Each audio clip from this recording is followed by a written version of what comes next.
Say action. Action. Is that real? Yeah. Oh, okay. That was real.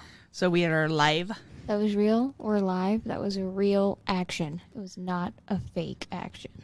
This is not a drill. This is not a drill. Okay, can I ask you a question? No. Does it seem like it's been a long time since we've recorded? Yeah, kind of. It's weird. Like, I was just thinking about it, and I'm like, feels like it's been forever since we recorded. It's only been 7 days. I know. I feel like it feels like that every week, though. Like, I always feel like it's been a really long time, even though it hasn't. Yeah, it's weird. I'm always like, damn, it's been a minute, and then I'm like, it's literally been 7 days. Like, not Samara and the Ring 7 days, but like 7 actual days. Yeah. You know what I mean? It's weird. I'm like, how long ago was that? Oh, not long at all? Cool. Anyway. So I'm Miara. I'm Morgan. And we are Mysteriosities. Mysteriosities.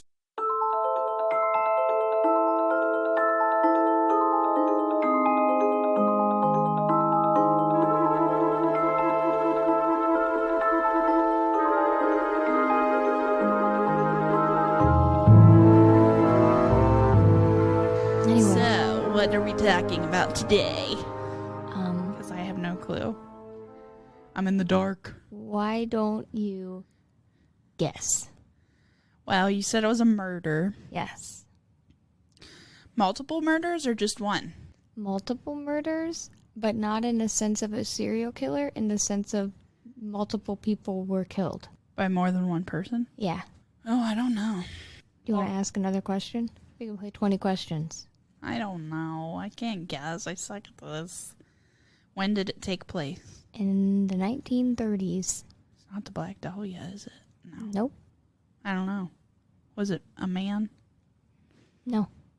Oh, it was a woman? No men were involved. So it was women. Yeah. Oh, I really don't know. Oh, okay. You don't have any more guesses? I have no guesses. Okay. Well, today we are talking about the Papin sisters. Yeah, I don't know. You don't know what that No. is? You don't know about them? Nope. You never heard about the Papin sisters? No. So the Papin sisters, this is taking place in France, Oh, okay. by the way. We are going abroad. How do you spell that? Papin. Okay. So, It's not Papal. No, I'm just kidding. I didn't take French, so I don't know how the pronunciations work. Papin. Papin. I did take French. Papin. No. No. How do you say sisters in French? I forget. Let me look it up. Hermanas. Yeah, that's right. Sœur. Sœur. I pronounced it wrong, but Sœur. in my head, I knew how to spell it, and Didn't I I spelled it sound right. like her? Do it again. Sœur. That's very good. Wow, have you ever thought about having a career in Voice acting. voice pronunciation? Sœur. Oh, I'm having too much fun. Okay. Are you okay? I'm okay. I feel like that's going to happen a lot. Well, it very well might. So, we're going to be talking about Christine and Leah Papin. Okay. And they were born in Le Mans, France, to Clemence Derriere. Oh, hold on. Derriere. Derriere. Hold on. Dare. I'm assuming it's Derriere. just a dare. But let me look it up. Derriere. That's his tiny little freaking keyboard. I don't understand why he has the smallest keyboard. I spell John Deere in French. Like, they do, Derriere does keep coming up. Not even the, and then you can't, oh my god, why does he have the smallest keyboard? Dare. Dare. Okay, yeah, I thought it was just. Dare. Okay. Thought it was just dare. Okay, so. Dare. Christine and Leah were born in Le Mans, Le Mans. France, to Clemence Dare and Gustave Papin. Okay. And Clemence and Gustave probably like shouldn't have like reproduced, you know what I mean? They were they were those kinds Yeah. of parents where you're like, maybe you shouldn't have done that. Maybe you could just not be parents. I feel like I might know this. You might. Do you? I don't know. It's starting to have some familiar sounds and vibes to it. Yeah. Were they twins? No. The best thing about... So, they actually had a older daughter named Amelia. Okay. But she's not, like, in the story, like, as far as the murders go. But, so, like, Clemens got pregnant, and because it was 1901, they got married. Because that was kind of, like, what you did in 1901. Scandal. You know what I mean? Yeah, to avoid scandal. Yeah, so they got married even though, like... Probably shouldn't have. They probably shouldn't have. Because... it just, like, it was said that, like, Gustav, really loved her, but Clemens was, like, not that into him. Okay. Which causes them problems later, but we'll get into that in a second. We're going to start talking about the other burden that happened. So, okay. Amelia was born in, like, 1902, okay? And then Christine was born on March 8th, 1905. Okay. Which is Pisces season. Fun fact. I'm getting better at my seasons. Yeah. It's Pisces season. It is. Yeah, it is. Not a cusp either. No. It's right in the middle. Right in the middle. So, basically, Christine was sent to live with her paternal uncle because, like I said, the parents aren't that great at the whole parenting thing. Clemens was thought to be, like, suffering from depression, and Gustav had problems with alcohol. So she was sent to live with her uncle and aunt, and Amelia was also sent to live with them as well. Mm-hmm. And so Christine lived there with them for like 7 years-ish, and there's lots of like back and forth and like some weird timeline stuff because, 1900s. So I do think they like visited their parents. They didn't like never see them, but like their aunt and uncle were like raising them basically. Okay. And throughout this sort of entire time, Clemens was having an affair with her boss. Spicy decision making. It reminds me of The Grinch with Jim Carrey. And they're talking about how the little Who's are delivered or whatever, and their little Pumarcellas or whatever they're called, and they get delivered to the doorstep. And it shows the one where the guy opens the door and he's like, "Hey, honey, our baby's here." And then he goes, "He looks just like your boss." That's my favorite. I was waiting for this reference to start making sense because I was sitting there like... But it does now. I was like, I've seen this movie, obviously, but not enough for, like, to understand where you were going until we got there, and then we got there, and I understand now. It's a good reference. Looks just like your boss. Yeah, and I am not 100% positive, completely and confidently sure. Like, there's probably a chance that maybe a daughter or two could have been her bosses. Okay. I didn't see that anywhere, but I feel like if it's the 1900s, right, and you're cheating on your husband, you don't really have a good way of not getting pregnant with him and like getting pregnant with him. You know what I mean? Right, so, and then knowing whether or not it was. Exactly. So I feel like there might be a chance that like possibly not all of the daughters were Gustav's, but I don't know that like confidently. Right. So at one point when Gustav started to get like a little bit suspicious that like she was having an affair, he tried to move them out of Le Mans, and she basically tried to kill herself because she didn't want to leave. Because she didn't want to leave her boss and the affair. Oh. So then they ended up staying there, and their relationship got more unstable, as it would if you were trying to get your wife away from the affair she was having, and she would basically say she'd rather die than leave that area. So was her boss married and he wasn't going to leave his wife, or? I do not know, but I feel like probably. Probably, because I feel like that would be their chance to just run off together if that were the case. Yeah, Like if he wasn't married. Exactly. Like, I know it's not probably super easy to get a divorce in early 1900s, but I feel like, yeah, if he was unmarried, she probably would have, like, right, gone with him and, like, left Gustav, so. Yeah. So there were lots of fights after that. Like, Gustav started drinking more. Clement started to pull away more from her family and focus more on her affair. And there were lots of, like, fights that the daughters got kind of, like, stuck in the middle of. Mm-hmm. And then Leo was born on September 15th, 1911. So it was like 1902, 1905, 1911. Yes. Quite a gap. So, like I said, Amelia and Christine lived with their aunt and uncle a lot of the time, but they did, like, come home on occasion. And when they did, there were, like, lots of, like, arguments and alleged, like, physical and verbal abuse. Mm-hmm. And it was actually, it said there was actually, like, attempted molestation and rape. And actually in 1912, when Amelia was, like, 10 years old, Clemens found out that Gustav raped her.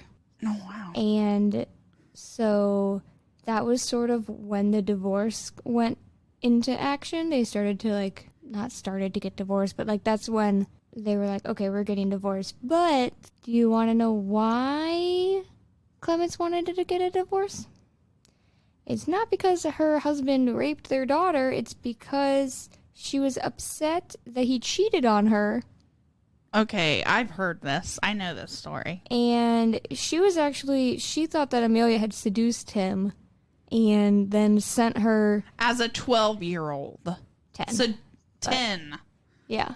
She Wow. blamed her daughter and thought that... I hate that. She I hate everything about seduced that. her father. So, they ended up sending her to the Le Bon Pasteur Catholic Orphanage. So... yeah, she literally blamed her daughter for her father raping her and said that And which she daughter seduced was her. this? This was the oldest daughter, Amelia. Okay. The one who's not in Right. the story, apart from, obviously, right now. Right. So that orphanage, the Le Bon Pasteur Orphanage, was known for, like, brutality and discipline, which, like, doesn't really surprise me for the early 1900s at all. And that was just Amelia that was sent there. So Christine... was still living with her aunt and uncle for the most part, and Leah was sent to live with her great uncle, like, on the other side, so, like, her, I think, maternal. Okay. And then eventually Christine ended up joining Amelia at the orphanage, and Leah ended up there as well eventually after her uncle passed away. And basically Clements was intending on them staying in the orphanage until they were 15 because that's when they could get jobs and start making money. But imagine just Mother of the sending year. your daughters to an orphanage when they're not orphans Right. and then being like, we're just going to have them take care of you until you're old enough to make money, Right. which then they end up having to send to her. So, like, she always wants their money. So, yeah, she's great. She's great. Mother of the year. Yeah. And so the timeline, like I said earlier, is, like, a little bit, like, convoluted and not entirely clear because it was the 1900s, but right. there were some, like, there's some accounts that say that Christine and Leah spent time in some psychiatric institutions after their parents divorced because they were, like, not coping well with probably more than just the divorce, but also, Is this like... the story where the one sister's silent? What? Where the one sister doesn't talk that much? Oh, yeah. Okay. Yeah, kind of. Okay. I think I know this story. Okay. Well, so they said they spent some time in psychiatric institutions, probably dealing with, like, the abuse and the fighting and the chaos, and the fact that their older sister was raped and then sent to, like, Like it was her fault. yeah. So, but it's not entirely clear when they would have gone to those institutions, like at what point in the timeline. Right. But it was the one would have only been like 2. Yeah, exactly. So it would have been after that. So Leah was with her great uncle until he died, and Like a lemony snicket. basically at some point, we don't know when, but they were in psychiatric institutions, and during this time they were and this was just Christine and Leah that were in the institutions, Right. not Amelia. Yeah. So during this time, they were very, like, quiet, and they barely ever talked to anybody, and they were always together. And people there kind of reported that they almost thought that they were telepathic and, like, understood each other in, like, a weird unspoken thing where they were, like, not talking, but, like, knew what the other one was thinking. Right. You know, all that, like... Yeah, like they had their kind of own language with each other. Yeah, only, like, without it being out loud. Brain language. Brain language. A little bit of a brain language moment. So, like I said, Leah also ended up eventually at the orphanage after her uncle passed away. And again, the plan was basically that they would be there until they were 15 and then they would start working. But in 1918, Amelia decided to enter a convent, which effectively ended her relationship with her family and, like, cut her off from them a little bit because, you know, she was in a convent. She's Right. can't you, like, not leave a convent? Or you just, like, basically there? Well, I'm pretty sure you can leave. But in the 1900s? Maria did. Okay, I'm sorry. You're right. Okay, fine. So she wasn't, like, stuck there entirely, but Usually they she would to, like, avoid sin and to dedicate their lives to God. And right. So she probably did not leave a lot, and that did cut her off from her family, and it's thought that she lived out the remainder of her life there, and that's all we basically know about what happened to her. I mean, she's probably happy. I would be. Yeah. Away from all of that. Yeah. And again, like, Amelia's the one that Gustav raped, so... And she didn't have to, like, at 15, make money and support her family, who's a bunch of whacks. A bunch of whacks. But yes. So at some point, Christine also wanted to enter a convent as well. But her mother basically was like, fuck no. You need to be making me money. Like, Amelia already joined a convent. She's not making me money. You're not doing the same fucking thing. You need to get a job. Couldn't she just be like, watch me?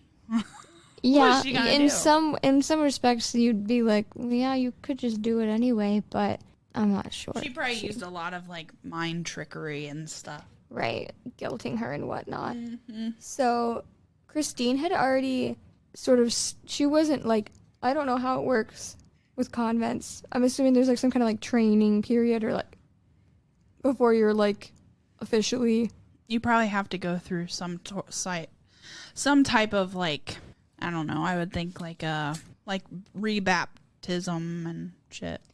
Well, the point... I don't know. Yeah, the point I'm trying to make is when I was doing my research, it was saying that Christine was trained in a lot of household duties at the convent, so she was already at the convent. Okay. Is what the point of that is. So I'm assuming she was, like, in training or something, because she was already there. Nun yet. Yeah, she was already there and learning when Like her Maria. mom...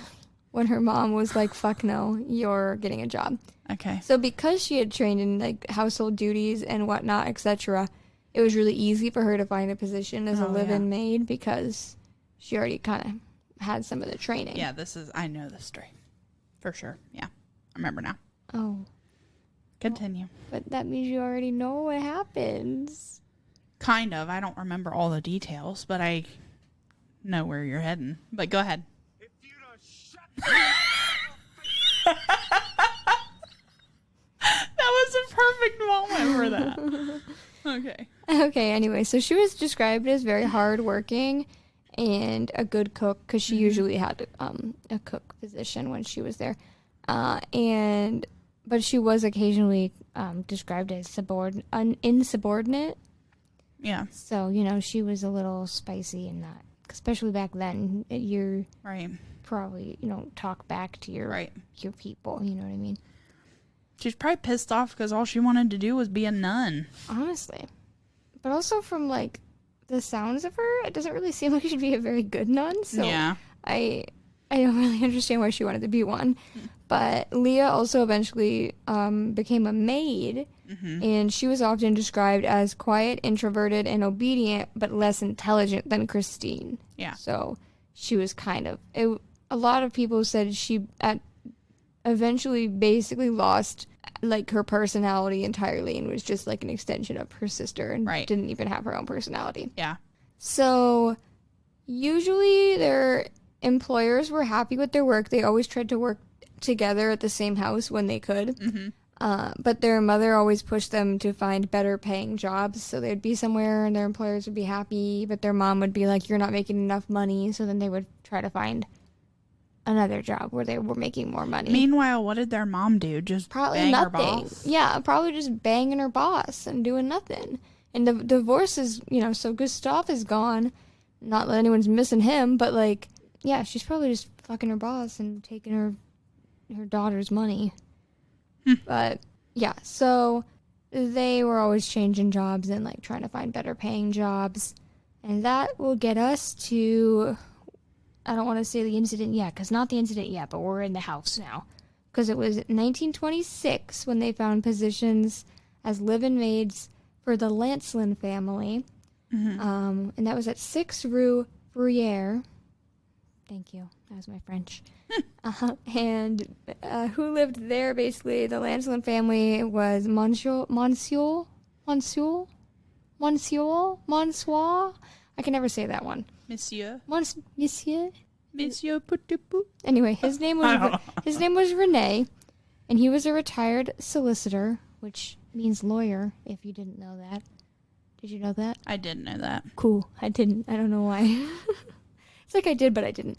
And then Leonie, mm-hmm. and that was the wife. Mm-hmm. And then their younger daughter, Genevieve, lived there as well. Genevieve, yep. I remember the story.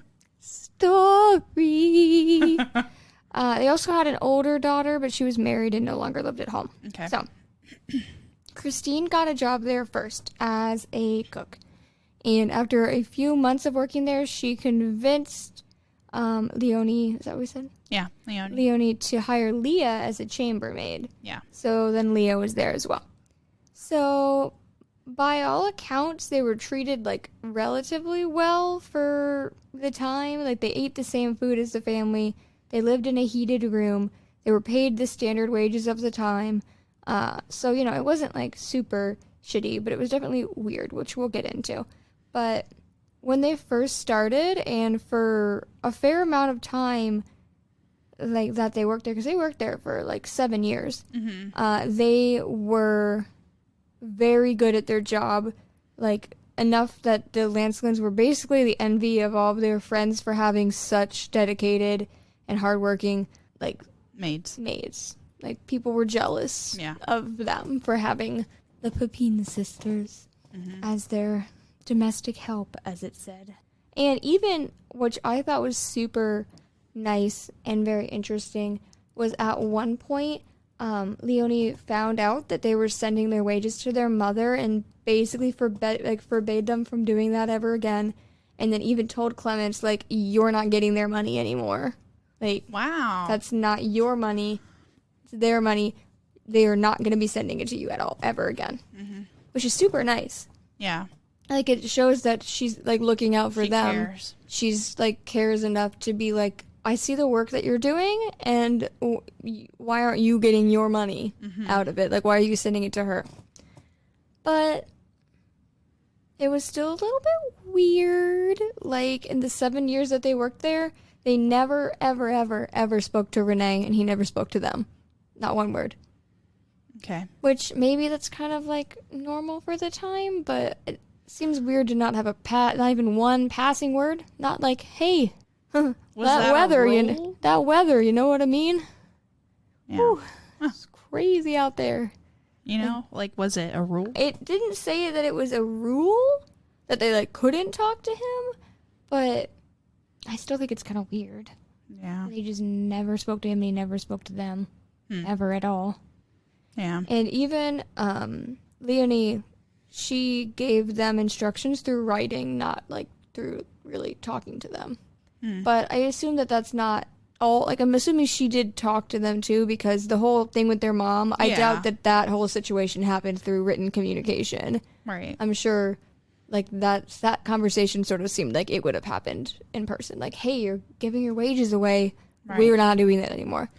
Not to WTF. Not to say that she couldn't have had that conversation through writing it down, but I don't know. That kind of just seems like that would have been a convo. You know what I mean? Mm-hmm. Not like a hello. All right. Dear Papin sisters, we are not sending your wages to your mother anymore.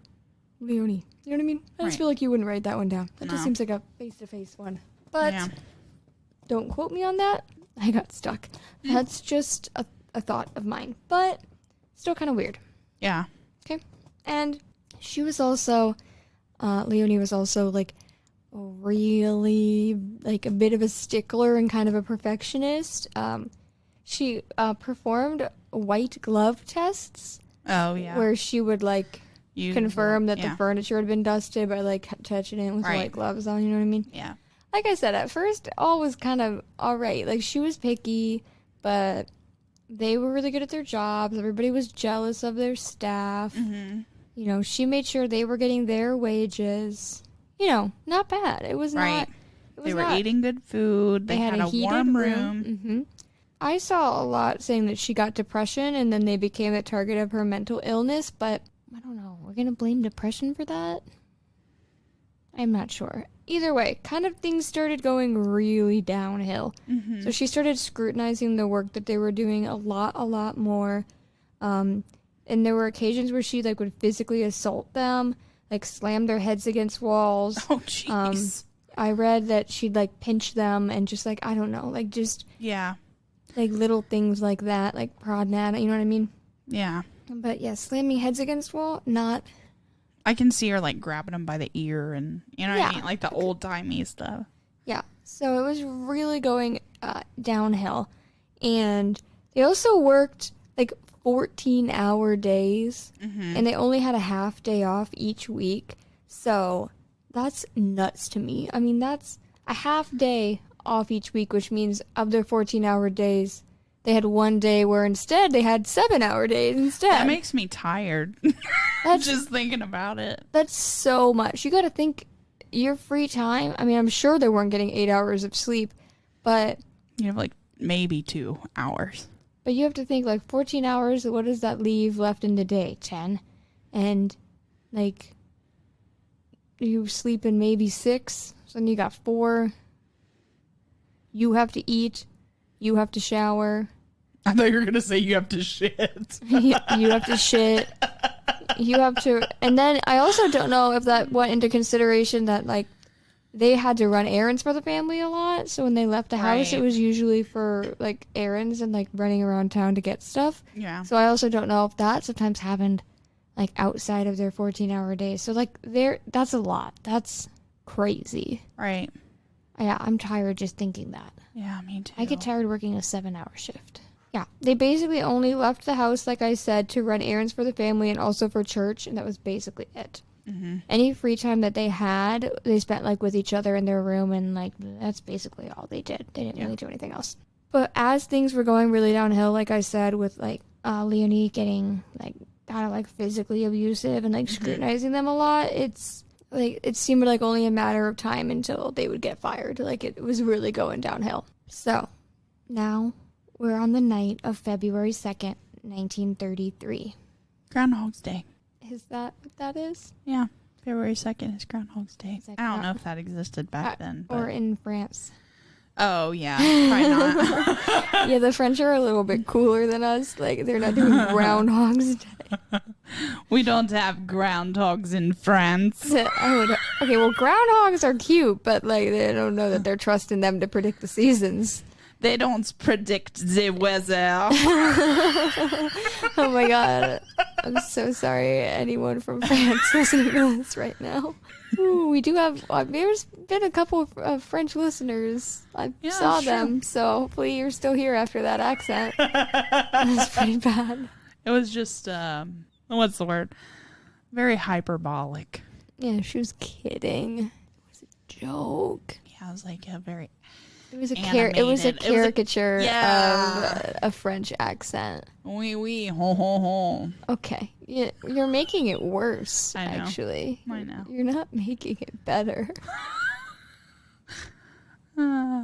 So, like I said, February 2nd, 1933. Mm-hmm. which, by the way, in case it matters to you, was a Thursday that year. Okay. And it was a very dark and rainy day. So the groundhog probably didn't see a shadow. Yes. The groundhog did not see his shadow. The French groundhog. The French groundhog did not see his shadow. Yeah. Come back. Come back. I'm not good at it. So, like I said, it was a dark and rainy day. Dark and rainy day on February 2nd, 1933. Ooh, that was pretty good. Exactly. So, Leonie and Genevieve had been on a little shopping excursion, and when they were done, they were supposed to go to Leonie's brother's house, where they were going to have dinner, and Renee was going to meet them later. Okay. And so they were not expected home. The entire family wasn't expected home until late in the evening. So, first we're going to kind of talk about, well, we're just going to go about this the way I wrote it down, because I think it works, okay? Yep. So, we're not going to say what happened. We're going to say what happened in a reverse opposite order. Okay. Ready. Or something. Renee went to his brother-in-law's house because he was supposed to meet his wife and his daughter there, but they weren't there. So he was like, okay, that's weird. I'll just go home and check, see if they got held up there, see if they went back there for something. So he went back home at around like 6:30 or 7-ish, and the house was completely dark except for a light in the Papin sisters' room. Okay. That's the only light that was on in the house. And it was a candle. It wasn't like a light. It was completely dark except for a candle in the Papin sisters' room, and the front door was also bolted shut so that he couldn't come in. Okay. And so he was like, well, that's a little bit sus. He doesn't have a key? It was bolted shut, Oh. not like just locked. So he went to the local police station to get some help, and then he returned later with an officer who climbed over the garden wall and then entered the house. Okay. And that was where he found the bodies of Madame Lancelin and Genevieve. So, they were deceased. Right? Yeah. So, they had been bludgeoned and stabbed to the point of nearly being unrecognizable. Madame Lancelin's eyes had been gouged out, and they were found in the folds of her scarf around her neck. One of Genevieve's eyes was found under her body, and then the other was found on the stairs on the other end of the hallway. That's bizarre. So imagine just finding an eyeball. First of all, eyeball things freak me out anyway. Me too. Like, I can't even watch like, somebody change their contacts. Oh, well, I've probably done that in front of you before. Yeah, and I can't watch it. It freaks me out. Just think about eyeball gouging. Yeah. I cannot. I hate it. And a French psychiatrist later described the scene as an orgy of blood, which, okay, that's a description. But at this point, they were thinking that the Papin sisters had met the same fate, because obviously it's like the 1930s. They're probably not thinking that their maids gouged out and murdered and bludgeoned and stabbed these women. They're thinking, you know, something happened. They're not thinking they were involved. So they headed up to their room expecting to find bodies, but they got to the door and it was locked. And then they knocked and nobody answered. So then they summoned a locksmith to open the door, to which I'm like, why don't you just kick it down? Well, shit was sturdy back then. You're like, they had some sturdy mahogany. They could not kick it down. They probably did, honestly. Like, that house was probably built in the early 1800s. And so you think it's too sturdy to kick the door down? I think so. I mean, I just feel like they could have tried. Maybe they didn't feel like breaking their legs. You think they would have broken their legs? No, I'm just being extra. Okay, well, anyway. They're like, we already have eyeballs out here. We don't need broken bones. They're like, we're clearly not in any rush whatsoever. Let's summon a locksmith. Right. So they got a locksmith. Well, and they were the help, too. You know what I mean? I mean, I guess. So if they were dead, they're like, well, we have bigger concerns with the people downstairs. You know what I mean? I mean, that's a little... Which is sad, but Anyway, so they eventually got the door open and found the Papin sisters naked in bed together and a bloody hammer with hair still clinging to it on a chair nearby. Yeah, I remember this. So this isn't even a surprise? No, but the reason why I remembered it was because it was really crazy and interesting. Morbid did this. Yeah, they did. Mm-hmm. But that...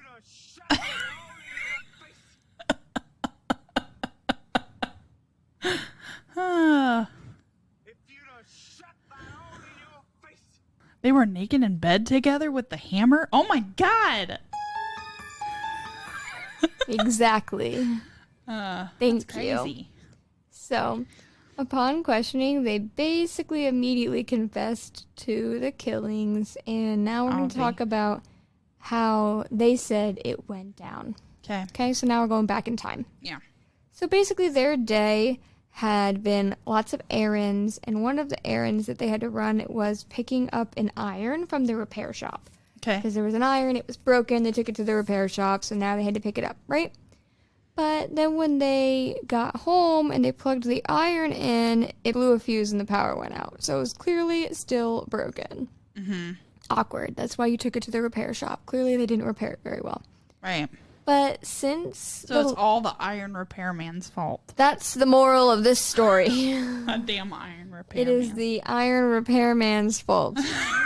Honestly, though, not wrong. Yeah. If that iron hadn't fucked up the power, this probably wouldn't have happened. Ooh. Sorry, iron repairman. Yeah. It's a good thing you're probably dead, so you can't feel like this is your fault. Yeah, we don't want to make anyone feel guilty. Yeah, we don't want you to feel guilty. But since the Lancelins weren't supposed to be home until super late, they were kind of like, well, let's just repair it in the morning. Like, let's just deal with this in the morning. Like, it's late-ish, and they're not going to be home till even later. Like, they're just going to go to bed. Let's just fix it in the morning. Yeah. Who needs to iron at 8 o'clock at night? Them, probably, but, like, it's fine. But to that logic, I also say, like, yeah, they were going to get home late, but I still feel like they would turn a light on. They wouldn't, like, be walking to their bedrooms in the pitch dark. So I feel like they still would have noticed that the power was out. You know what I mean?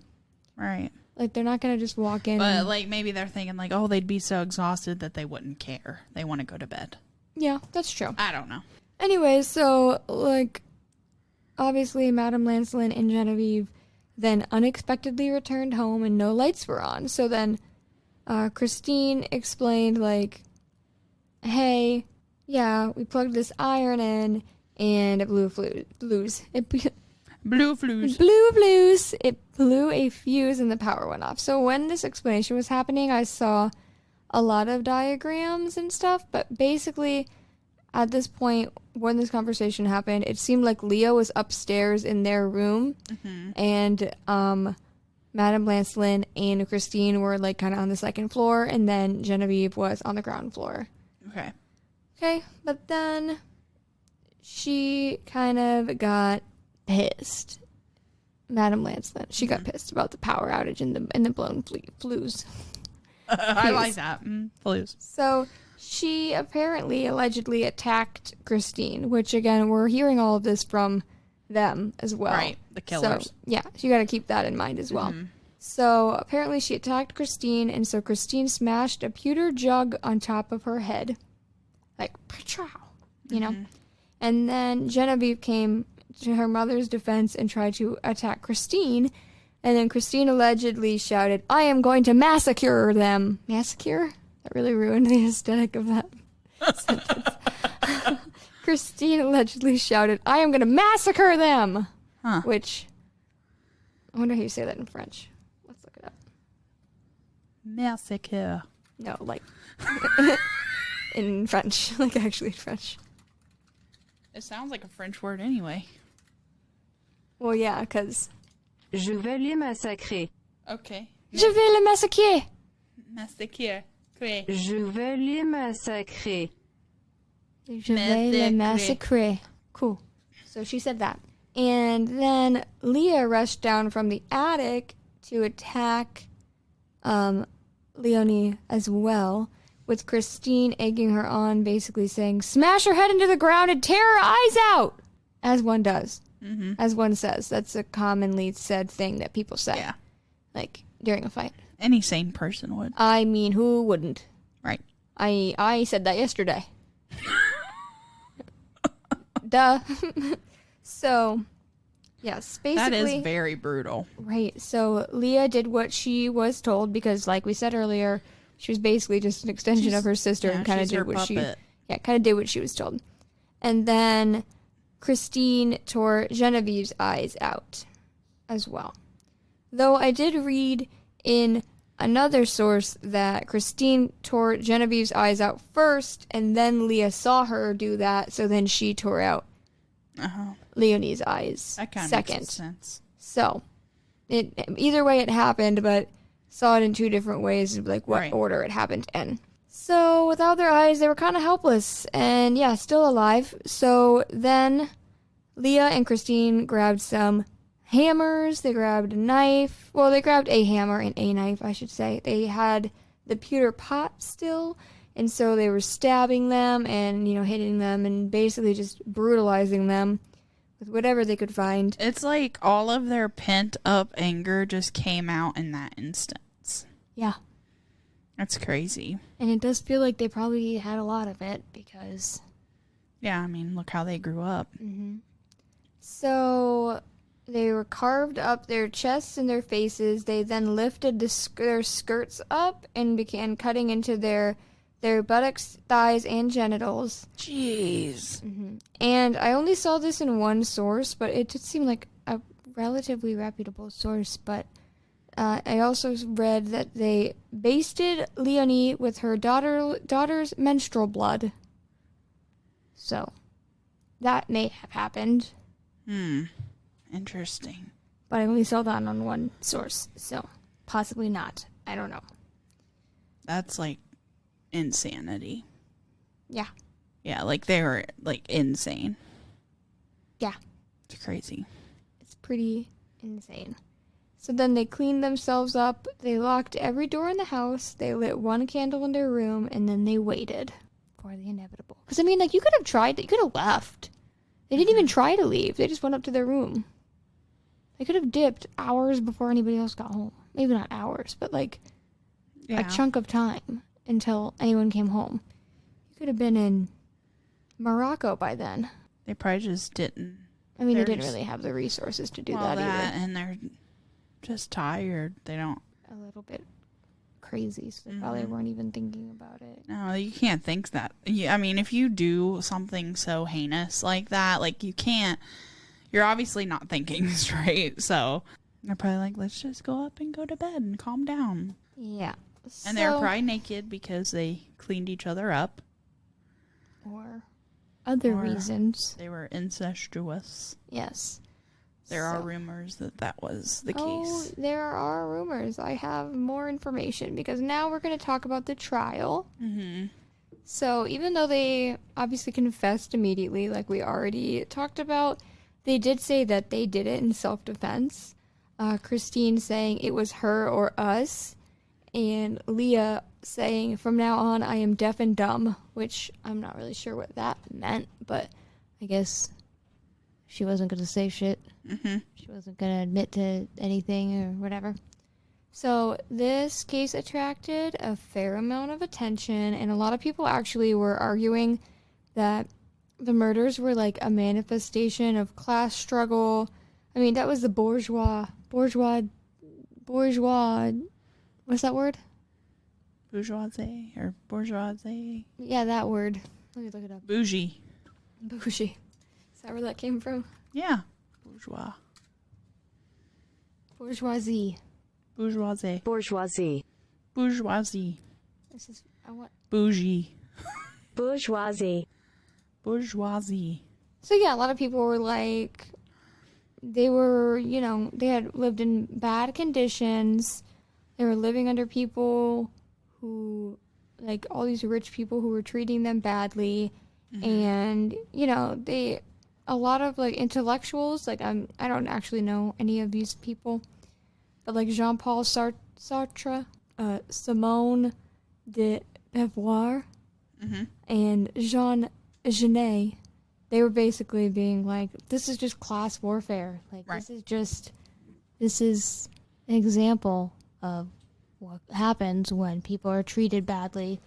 Right. And they snapped because they had no choice, XYZ, etc. You know what I mean? Yeah.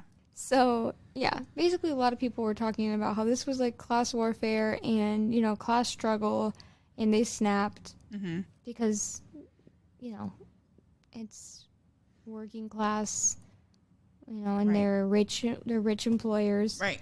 And whatnot. So during the trial, both sisters kind of protected each other, and they each confessed sole responsibility for the crimes. You know, they'd be like, it was me, not her. Yeah. And vice versa. And then they were placed in prison, and they were kept separated from each other because, obviously. But Christine became very distressed because she couldn't see Leah. And at one point, they allowed each other to see each other. And allegedly, Christine threw herself at Leah, unbuttoning her blouse and begging her, quote, please say yes, end quote, which a lot of people say further suggests an incestuous relationship between them. So she was literally trying to take her shirt off and etc. But that's only allegedly as well. So you got to keep that in mind too. Right. Their lawyer pled not guilty by reason of insanity for them, which, I mean, I feel like you could probably get away with that because it seems like a little bit like they're crazy. Sorry, crazy is a bit of a harsh word, but it doesn't seem like you'd be sane to do that. But also... mentally unstable. Yeah, but also they're all just like crazy. I was like crazy again. There's also just like fucked up evil people who would do that. But just kind of the way it went down, it seemed more like there might have been... like some mental instability. Because there wasn't really any instances before this, right? No. Not at all. So, kind of came out of nowhere. And so 3 doctors were appointed by the court to administer psychological exams to determine their mental state. But they concluded that the 2 had no mental disorders and that they were sane and fit to stand trial. Which just seems wacky to me. Yeah. Like, it just... I mean, I guess they could have been sane. It just doesn't seem like how that went down, like, that would make sense to me. Like, it really seemed like... I mean, I guess it could have just snapped, like you said earlier. Honestly, if there were claims of them being incestuous and, like, gay together, too, like, at that time, that would be a case of insanity. They claimed... gay people were insane. You know what I mean? True. So I'm surprised. That is true. During that time, you'd think that even that would just be like, oh ho ho. Right. Which, fair. But yeah, they were deemed to be sane and fit to stand trial, which is weird. But to be fair, those doctors also concluded that Christine's affection for her sister was based on familial ties, not an incestuous relationship, which... it seems like a little bit more than that to me. Yeah, it's a little weird. With the whole naked in bed together and Christine throwing herself at her sister in prison, like. Yeah. But it almost to me feels like they really didn't want to believe that was happening, so maybe that's kind of why they were like, no, that's just like family. Yeah. They're just sisters. They love each other. Yeah. It's almost like they're like, no, there's no way that they are having a sexual relationship. And maybe they wanted them to face the fullest, like, extent of the law because they were the help. You know what I mean? Like, they weren't. Right. And like, they killed, how dare like, you kill these family. rich people? Right. Prison forever. But during the trial, it was noted that there was a history of mental illness in the family because their uncle had died from a suicide. Their cousin was living in an asylum. Obviously, you have to consider their mother and father weren't exactly beacons of sanity either. Right. So, genetics-wise, it sort of seems like there was a history there, obviously. It was debated in the community, and eventually a lot of people concluded that they suffered from folie à deux, which is shared paranoid disorder. And basically that's when groups or pairs of people are isolated from the world and they develop paranoia. And then in these cases, one partner also tends to dominate the other, which is obviously true in this case with, Christine overshadowing Leah because of how, like, meek she was and how dominant Christine was. And, symptoms of that disorder also include, hearing voices, a sense of persecution, and a capability for inciting violence and perceived self-defense against imagined threats, as well as inappropriate expressions of sexuality. So, I mean... Check. Yeah, that doesn't not fit. That all kind of fits with everything that we have seen so far. Right. And it took 40 minutes for the jurors to decide that the Papin sisters were indeed guilty. Leah was thought to be under the influence of Christine, so she was given a lesser sentence of 10 years of hard labor. Christine, though, was actually sentenced to death at the guillotine in the public square at Le Mans, which I didn't know the guillotine was a thing still in the 30s. Yeah, I didn't either. But apparently it was. Huh. Interesting. Okay, so at some point, Christine experienced a fit where she tried to gouge her own eyes out and should be put into a straitjacket. She also said that she'd actually experienced a similar episode before the murders, but it was commuted to life imprisonment instead of a death sentence after that happened. So then, basically... they were in jail, trial's over. Right. Life imprisonment, 10 years, and they were still separated from each other. Okay. So Christine deteriorated rapidly when they were apart. So she'd write various letters to people pleading to be with her sister, but her wish was not granted. And then she experienced bouts of depression and madness, and eventually she refused to eat and just stopped eating altogether. She was transferred to a mental institution in, I don't know how to say that city, hold on. Rennes. Oh. She was transferred to a She was transferred to a mental institution in Rennes with the hopes that she would benefit from professional help, but she was still separated from Leah, obviously, so she still continued to starve herself until she died of cachexia? Cachexia. Okay, cachexia. What does that mean? So she continued to starve herself until she died of cachexia, which is called wasting away, basically, on May 18th, 1937. Okay. So Leah fared better than her sister. She served 8 years of her 10-year sentence and then was released early due to good behavior. So she was released in 1941. And moved to a town that I also need to look up the pronunciation for. Nantes. Why do I just not remember that they don't say ESs? I should know that. Nantes. So she lived in the town of Nantes with her mother and assumed a false identity and was able to get a job as a hotel maid. Okay. There are some accounts that say she died in 1982. But a French film producer whose name was Claude Ventura claimed to actually have discovered her in a hospice center in France in 2000 while he was creating the film In Search of the Papin Sisters, or In Quête de Soi Papin. So the woman he claimed to be Leah had suffered a stroke that had rendered her partially paralyzed and unable to speak, and that woman died in 2001. So she either died in 1982 or 2001, depending on what you believe. I probably think she died in 1982. Yeah. I feel like, because no one knows why he was so sure that that was her. There's no, proof or, any, actual hard proof that that was her at all. Right. And since she couldn't speak, I'm like, so how do you know? Yeah. How did you even come to that conclusion? So I think she probably died in 1982. But they are buried together in Cemetery Botellerie in Nantes.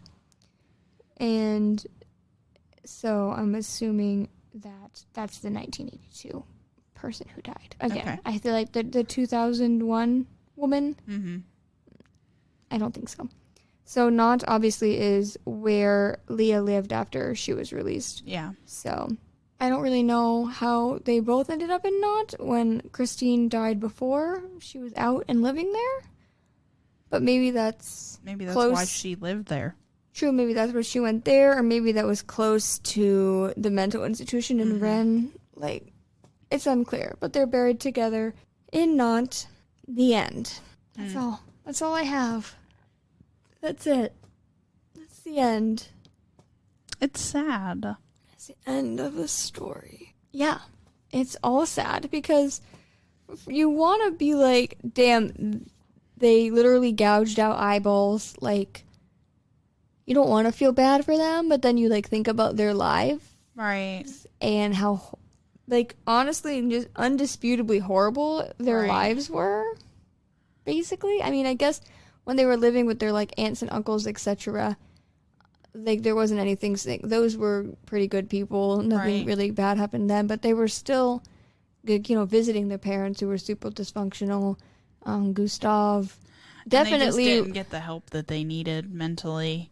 Yeah, which it's still the same today. But like, I mean, it's no excuse to kill somebody or people, but still, it's sad how they got there. Yeah, and it's sad when you think about their parents and the fact that they were abusive, and then the fact that Leonie ended up, like, kind of being abusive towards them, too, and it sort of feels like they must have snapped or something. Can you imagine being Amelia and being, like, a nun, and your sisters are killers? That's crazy. Yeah. I just feel like she probably disattached herself from that. Probably. Since, you know. I mean, do you think she knew? It was really publicized, so I would imagine probably. so. I don't know confidently, since there's literally no word about her after she joins the convent. Right. But they kind of fall off the map. Yeah, but I would find it hard to believe that she wouldn't have heard about it with how much it was publicized. Right. So, I mean, I guess it's possible, but I bet she probably heard about it. Yeah. I said somebody had to have said something to her if she didn't see it herself. Oh, yeah, fair. I'm thinking like newspapers. Right. Etc. Or like, word of mouth. I mean, I guess to be fair, we don't know where the convent was. Yeah. If it was like in the same area or if it was really far away, that would be like a factor to consider as well. Right. But I don't know. I'm unsure. I wonder when she died. I don't know. She was obviously born first, so she probably... Yeah, they don't know. It is unclear.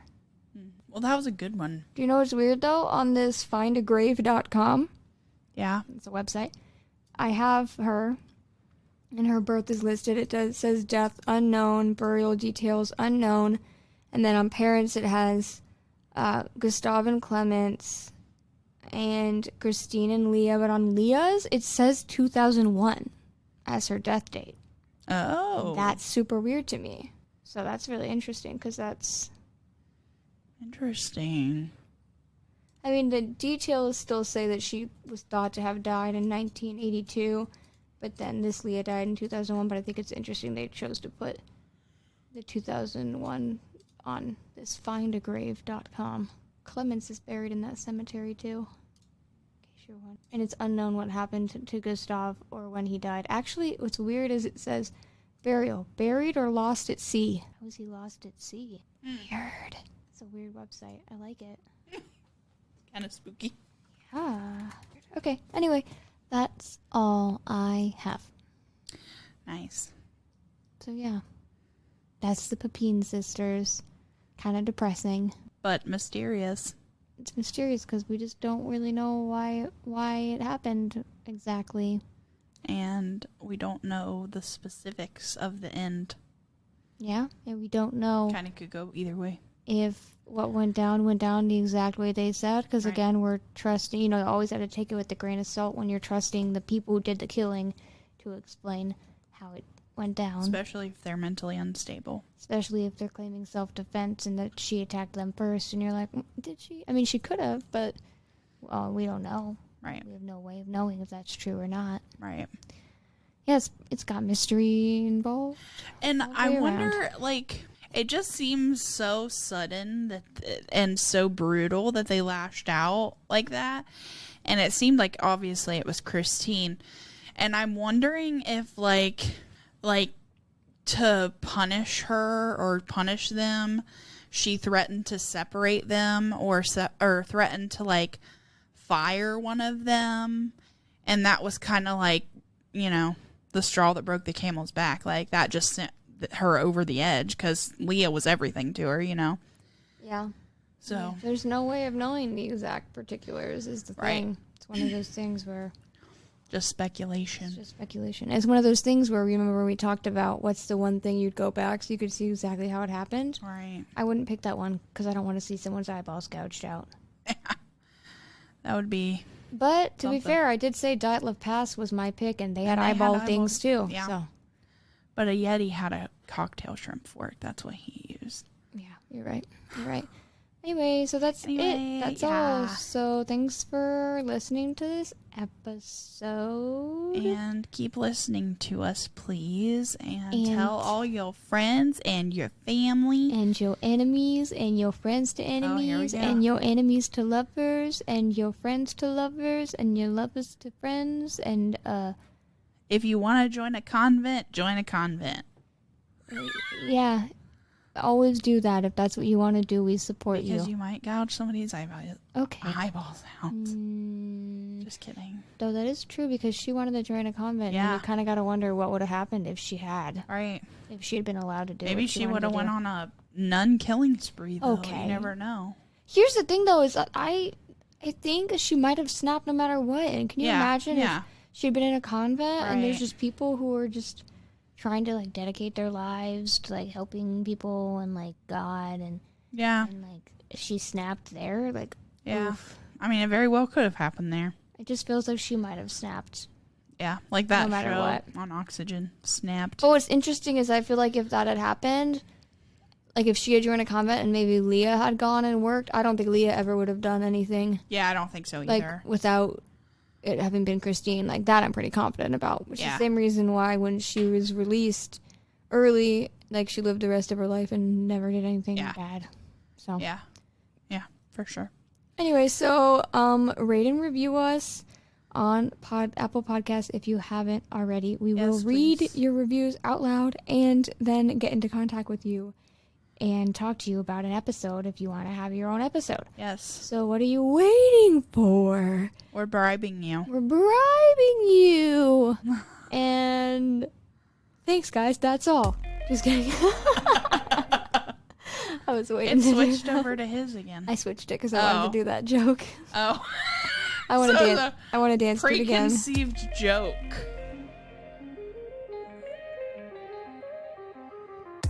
Well, I'm going to cut it. It's okay. It's so fun for me. Anyway, so thanks for listening. And we are Mysteriosities.